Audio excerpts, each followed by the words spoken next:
And so, you know, I treat people who have post-traumatic disorder or symptoms of post-traumatic disorder. And so let's say they got post-traumatic stress disorder because, again, because a relationship collapsed on them suddenly, which is quite common. You know, they get betrayed or someone leaves them suddenly, and then they don't know what to do, because, especially if they're conscientious, because then they just tear themselves into pieces trying to figure out what they did wrong to bring about that event. And the reason they're doing that is because they want to retool their perceptions and their actions so that the probability that they'll have the same experience again is minimized. Indeed. And their mind won't leave them alone until they do it. And no wonder, right? Because if you fall into a big pit and you get really hurt, the first thing you should figure out is how to not fall into big pits anymore. And your mind is set up exactly for that. And so what you do with someone who's having problems like that, so maybe they're waking up at the middle of the night obsessing about what went wrong, is you walk them through it. You do a situational analysis first, because one of the oversimplifications that people make, and this is especially true for conscientious people, is if something bad happened to me, I must have done something to deserve it. Indeed. And truth be told, if you choose the wrong person, there's nothing you can do to make it work. If she has an N count of 50 plus and she was hiding it, it doesn't matter how perfect you were. The thing was broken. You can't fix it. You needed to prevent the problem from the beginning. Now that's actually a pretty functional idea, because it suggests that there are things about your behavior that you could change that would make the future better. Indeed. But the problem is that, say if it's the collapse of a relationship and you've been with that person for 8 years or longer, well, you did so many things with them that the idea that you did something wrong pretty much extends to every single thing you ever did with them. And that's, how are you going to fix that? And so that's part of the trauma, actually. The trauma is 80 million snakes all at the same time. It's like, well, forget it. Right. The truth is, you can't deal with every individual situation. You have to deal with the thing that might have caused the initial situation. So a lot of men, they don't understand female nature, right? And so because they don't understand it, a lot of the things that they do don't go well in the long term with female nature. So like, guys will let themselves get fat, you know, they'll just be a kiss ass and do whatever the girl says. They'll never argue. They'll never fight. They'll never you know, what's it called? Stand up and support their own decisions. They just roll over and do whatever the girl wants, and that just kills any relationship, right? Not understanding that women don't want a nice guy. They don't want an agreeable guy. They want a winner. Right? And you can disagree with her and still be a winner. You don't have time to go through all that material. And so partly what you do is with people, and this is what you should do with yourself too, is you do a situational analysis. It's like, don't be assuming necessarily that the thing that happened to you only happened to you because of what you did or didn't do. There's all sorts of factors at play. So true. Hello and welcome to the Helios blog. My name is Helios, here for another reaction video. If you're new to the channel, liking the content, hit that sub, hit all for notifications. If you'd like to support me, I do have a Patreon with exclusive content. Posting weekly content, patreon.com/theheliosblog. Just go there and subscribe, patreon.com/theheliosblog. You can also drop me a donation, like Adrian R and Tom M, shoutouts to them. Link is in the description, guys. Okay, let's continue. One of the things that sometimes I do with clients is if they were in a relationship, and I can get some reasonable personality information about both of them, I can point out where they were temperamentally incompatible. You know, like if you're a highly conscientious person and your partner is very, very low in conscientiousness, it's like, well, good luck to you two. How the hell are you ever going to work that out? Because you want everything to be exactly where it's supposed to be, and you're working all the time, and your partner could care less whether things were where they're supposed to be, and they're not going to work. And you can butt heads about that forever. The probability that you're going to shift it, you know, except to some minor degree, is very, very low. And so sometimes you end up with someone with whom you get along very well on one temperamental dimension, and you're an absolute catastrophe on the other four. And the probability that you're going to be able to mediate a huge temperamental difference is extremely low. You wouldn't expect yourself to mediate a huge intellectual difference. right? You're going to make the other person smarter, or maybe you smarter, depending on who you're with. It's like, no, probably not. A bit, maybe. So you do a situational analysis. And so what you're trying to do is to extract out information from your past and your present that will enable you to conduct yourself properly into the future. And so that's another example of the pragmatic element of thought. Well then, within the brain itself, apart from the major subdivisions which we just described, there are minor subdivisions, and here's a bunch of them listed: the caudate nucleus, the cerebral cortex, the huge newest part of the brain that's about a square meter. If you unfold it, it's all folded up, and most of the processing occurs right on the surface. That's the idea anyways. The thalamus, that's a place where a lot of the information in the brain appears to be integrated. The cerebellum helps you with balance and the sequencing of complex motor activities. The hippocampus, that's the one we talked about before. One of the things that the hippocampus seems to do is compare your model of the world as it's unfolding with the model that you desire to be occurring, and then keeps track of mismatches. And if it detects a mismatch, then it disinhibits other emotional and motivational centers, and that's the beginning of your response to the unknown. So one of them is the hypothalamus. I'm going to concentrate on it for a bit. It's a little tiny part of the brain that's pretty much at the top of the spinal cord. See, it's really small compared to the rest of the brain. Now, it turns out that imagine this is a cat brain for a minute, and you take off the whole cat brain except for the hypothalamus, which people do. You take off the whole cortex, for example, and then the cat's still alive if you do it carefully, but it doesn't have much of a brain, and so you might think, well, that cat would just do nothing, but cat's actually pretty functional if it's reduced just to its hypothalamus. And that's because the hypothalamus is an incredibly important part of the brain, and it provides what I would say constitute the major frames, the major psychological frames. And so like a decorticate cat can still eat and drink and regulate its body temperature and engage in defensive aggression, and if it's right, well, the eating, drinking, etc., that's all in the brain stem, right? It's female, it can still mate. Male can't, because the male mating behavior is more complicated. And as long as you keep it in a bounded environment, it can function reasonably well.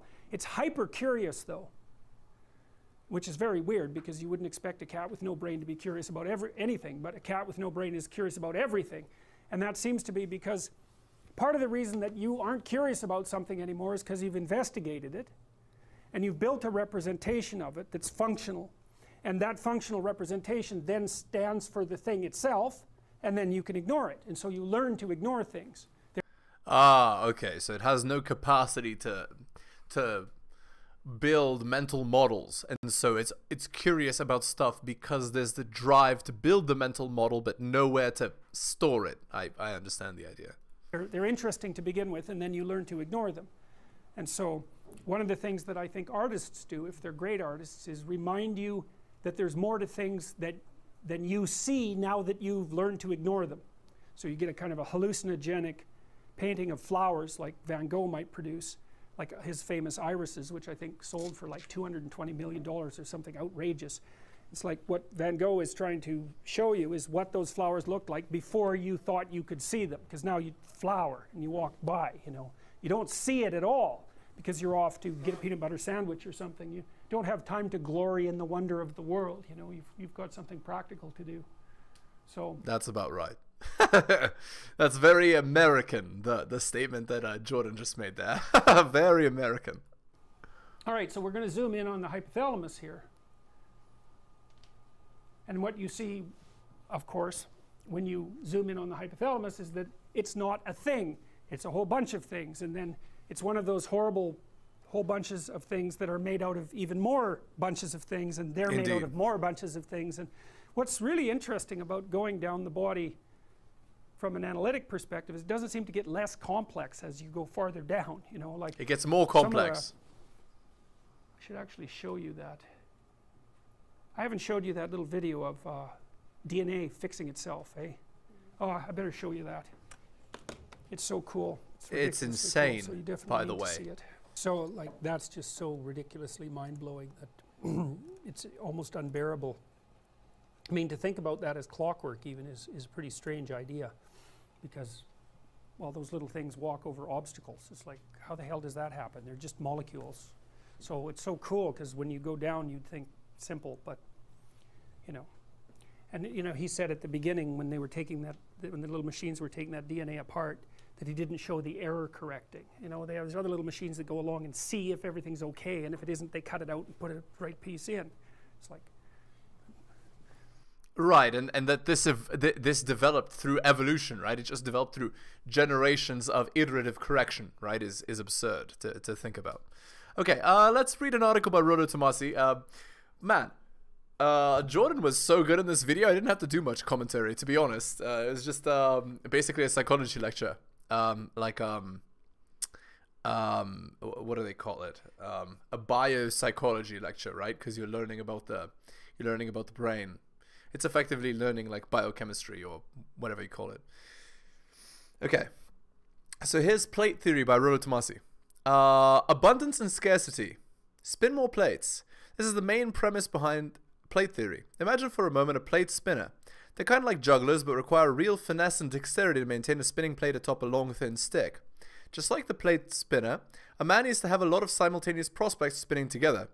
Think of each plate as a separate woman you're pursuing. Some fall off and break, others you may wish to stop spinning altogether, and some may not spin as fast as you'd like, but the essence of plate theory is that a man is as confident and valuable as his options. This is the essence of the abundance mindset. Confidence is derived from options. This principle is key to solving so many of the problems that dog the heels of beta AFCs and recovering AFCs. In fact, I would say that this ideology should be the cornerstone to success for a man in many aspects of life, not simply attracting and keeping women. A man with options has power, and from these options and this sense of power, a natural sense of confidence will manifest itself. A man without options becomes necessitous, and this leads to a lack of confidence and a scarcity mentality. Necessitous men are never free. As we progress through this section, keep in mind the cardinal rule of relationships. In any relationship, the person with the most power is the one who needs the other the least. When a man spins more plates, when he has irons in the fire, when he's pursuing multiple women simultaneously, when he has options equally worth exploring, a man will have a natural subconscious understanding that if one prospect does not expand, others very well may. This understanding has manifestations in a man's behavior that women key on covertly. There are mannerisms and attitudes that a man with options will subconsciously convey to prospective women, that they interpret and give this man value as a commodity to be competed for with other females. On my blog and in the PUA community, men are taught to emulate this behavior since it is a key element in attraction and interest. Being cocky and funny is one such technique that trains a confidence behavior that more often than not essentially masks the deficit of options. In other words, cocky and funny is a natural behavior for men with options that must be compensated for those that don't. This is why the natural alpha male seems to exude cocky and funny effortlessly, while those without the benefit of more plates struggle with simple things like eye contact or initiating approaches. This is also a fundamental principle in the I don't give a crap mentality that pervades community technique. It's much easier to actually not give a crap if you have other prospects going simultaneously. Shotgun logic.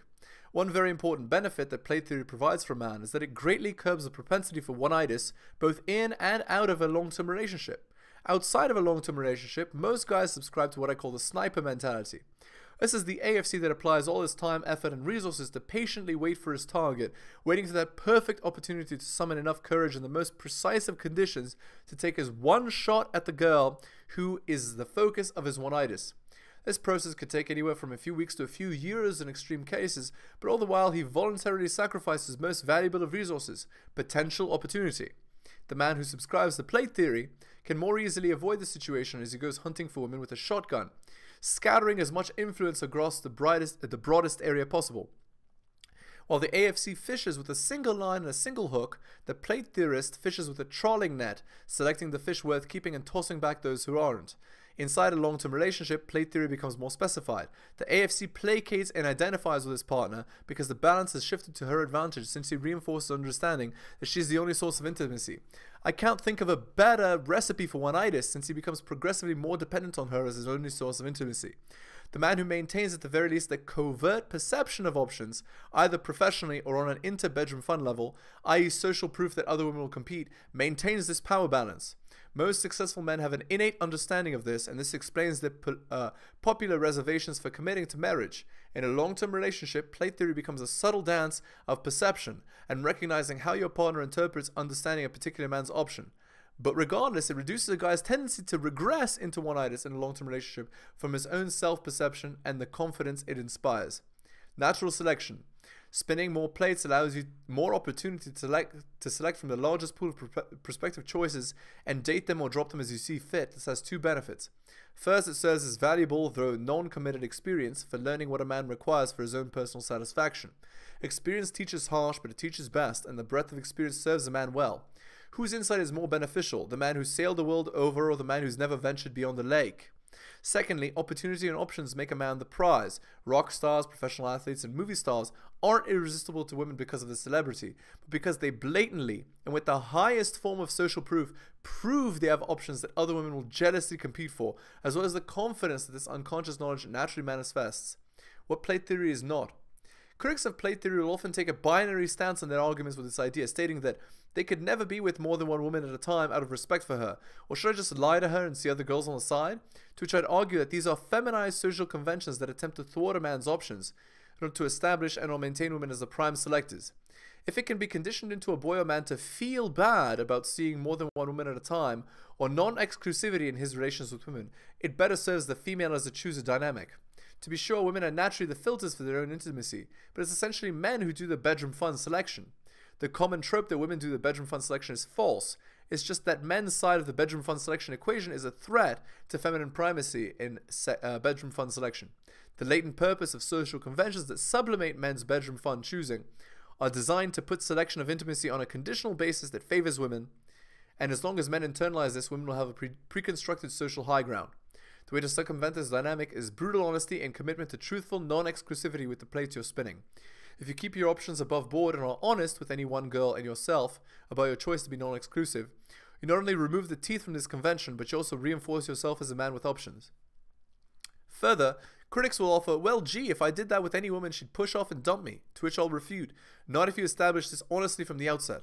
Most guys who've swallowed the female power convention are too afraid or too preconditioned to even consider this as an option. Letting a woman know or covertly perceive that you won't be exclusive to her pushes your commodity level up and implies options and potential success she'll compete with to be associated with. That said, plate theory is also most definitely not a license to be indiscriminate with women. Just because you can spin a plate doesn't necessarily mean you should.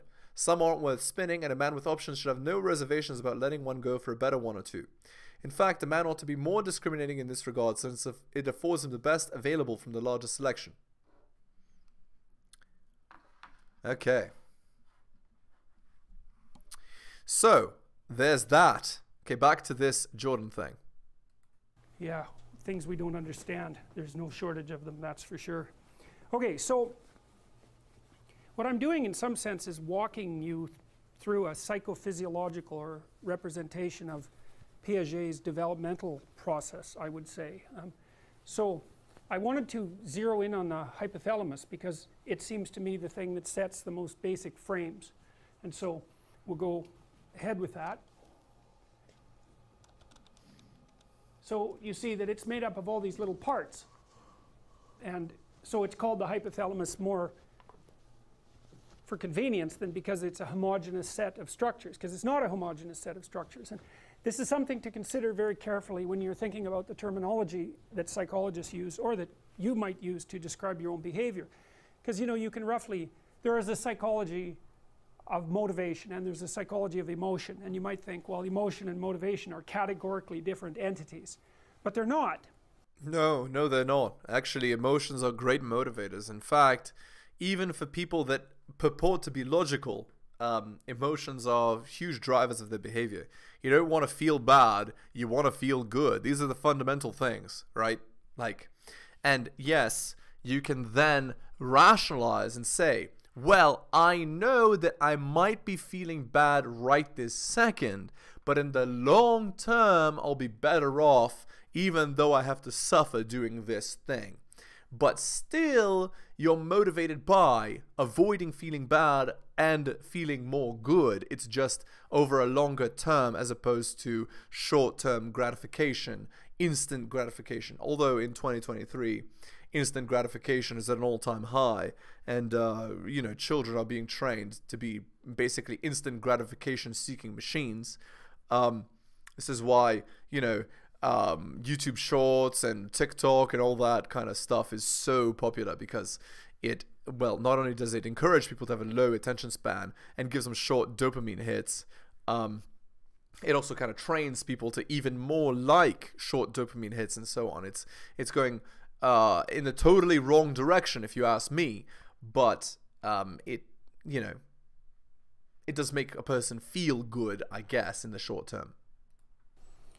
In fact, there's no such thing as a uniform set of motivations, and there's no such thing as a uniform set of emotions, and the distinction between a motivation and an emotion is unclear, to say the least. And that's partly because the physiological substructures that subsume what we call motivations and what we call emotions, and it's not like there's a motivation center that's homogeneous. The closest is the hypothalamus, but it's made of structures that are qualitatively different. And then the emotions, because I have to use that descriptive terminology because we have to communicate about it somehow, there's all sorts of different structures in the brain that contribute to emotional expression, and they're not even in the same place, much less composed of identical structure or function. So, you know, we have these shorthands that we use to divide up the world, but they're awkward and untenable as the level of resolution increases. But anyways, I'm still going to go with motivation and emotion because it's a useful simplification, but you can...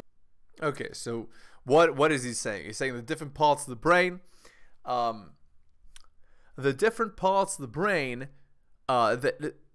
are different pieces that cause different emotions, right? And these different pieces that cause different emotions, they're not even connected to each other. So you can't say that the emotions are one thing. They're actually multiple things.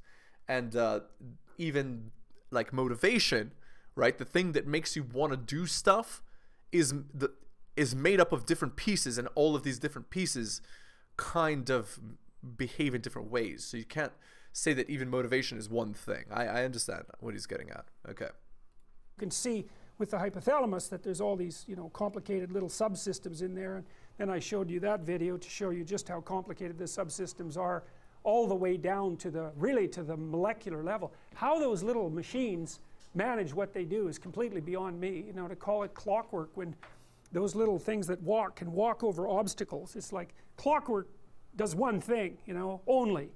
Click, click, click, click. That's all it does. No exceptions. This thing walks over obstacles to get where it's going. It's like... Yeah, and it's very cool to think that it arose through evolution and natural selection. It didn't even arise with a mind, you know, like with a goal in mind. It had, you know, well, the goal was obviously survival and reproduction, but there was no goal other than that, which is, so the DNA's goal was just to replicate, right? And these substructures, you know, these repair machinery and transport machinery and all that evolved to make that better, right? But it just evolved through natural selection, because as like the things that did better were more likely to reproduce, whereas the things that didn't do better were less likely to. So over a long period of time, you get these fantastical structures appearing, right? But it doesn't appear in a second. It appeared over, you know, a time span that's so big you have trouble imagining it, right? Okay, on to the Reddit post. Me 31 and my wife 32. So again, there's a red flag right in the title. Always, right? If the girl is older, it's already done, right? It's already a red flag. The girl should not be older than the guy. But anyway, I found text messages that I felt uncomfortable with. When I spoke to my wife about it, she said there's nothing to talk about. She wants to call it quits. 2 days ago, my wife was out at work. I was home with the kids. When I put the kids to bed, I started cleaning the house. I saw her iPad was left on the counter. I had the ague to look at it. Okay, he used the wrong word. So I opened it and went through the messages and noticed messages between her and her coworker. 80% of it was work related. The other 20 was her calling him a work husband, calling him hubs, how she had to make time for the work husband by picking up hours alongside him, even if it was just 2 hours. These types of messages were very sporadic, but I do know she has him on Snapchat and is one of her best friends, quote unquote. After I saw those messages, I reached out to my male friend group, who are saying this is all red flags. How if things were on the opposite with me doing that, how she'd be mad at me. That work, husband, wife lead to them hooking up. I reach out to a female coworker who's older, 50s. I wanted her advice from her perspective as an older woman. She said I need to speak to her, let her know how those messages made me feel. The night I brought it up to my wife. She's upset that I went through her iPad, that I didn't give her the benefit of the doubt, that she's done with me if I cannot trust her. During the talk, I said to her, I went through the iPad and saw those messages, and I didn't think anything was going on, but felt uncomfortable. From then on, she became upset. Questioned if I ever called a woman babe or anything like that. I told her no, which is why I was thrown back by those messages. Wouldn't talk about the subject anymore. She said she's done. I told my friends about the interaction, and they're saying she's guilt-tripping you.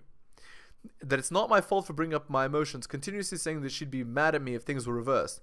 I believe that what my wife said is true, that I should have trusted her. I believe nothing is going on. We were talking about having another kid, about making time for us, but now I feel I'm losing everything. I don't know what to do. So it's disrespectful for her to do this, and she obviously doesn't respect you, which means you probably were never her top, most attractive man in her life. But I don't know if she's necessarily cheating, although she probably will in the future. Let's see what the comments say. 3K upvotes. If such a small thing triggers her to want to leave, it was a thought in her head already before. Relationships that succeed have both people involved doing their best to hold things together. She's making no effort in this situation. Yeah, what you said. She's either using this as an excuse to leave, or she's trying nuclear brinksmanship to deflect. Best case, I think she's seeing the grass is greener. Middle case, she's having an emotional affair. Worst case, she's having a physical affair. My best case is the middle case. You can't fire me, I quit. That's what the response says to me in different words. Okay, so again, we're going to end the video there. Guys, if you're new to the channel, liking the content, hit that sub, hit all for notifications. If you'd like to support me, I do have a Patreon with exclusive content. Patreon.com/theheliosblog. Just go there and subscribe. Again, it's patreon.com/theheliosblog. You could also drop me a donation like Adrian R or Tom M here. Shoutouts to them. Link is in the description. Thank you so much, guys, for taking the time out of your day to listen to my video to the end. I really do appreciate it. Take care of yourselves, and I will see you next time.